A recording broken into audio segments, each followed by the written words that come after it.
जमहूरियत को कोई खतरा नहीं, मुल्की बेहतरी के लिए हर दर पर जाने का आज़म, वज़ीर आज़म का ऐलान। नवाज शरीफ के इस्तकबाल के लिए हवाई अड्डे जाने का वादा, फातह की ग्रिल से निकलने पर कौम को मुबारकबाद और फौज को खिराज तहसीन। हुकूमत के खिलाफ जुमेरात या जुमे को लॉन्ग मार्च की तारीख का ऐलान किया जाएगा। सरबराह तहरीक इंसाफ की न्यूज़ कॉन्फ्रेंस। पसे पर्दा मुज़ाकरात होते हैं, कामयाबी का इम्कान नहीं।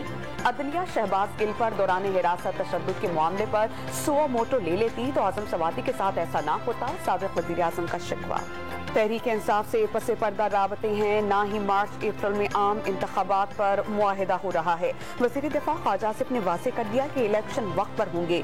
सिपह सलार का तकर्रुर भी आइन के मुताबिक होगा। सियालकोट में न्यूज़ कॉन्फ्रेंस। इस्लामाबाद में तहरीक इंसाफ इमरान खान और उनके कारकुनान के खिलाफ मजीद 4 मुकदमात दर्ज, 3 FIR दहशतगर्दी एक्ट के तहत दर्ज की गई। 78 अफराद के नाम शामिल। पुलिस पर पथराव का इल्जाम। T20 वर्ल्ड कप में इंग्लैंड और अफगानिस्तान का मुकाबला। 113 रन हदफ के ताक़ुब में इंग्लिश टीम की बैटिंग जारी।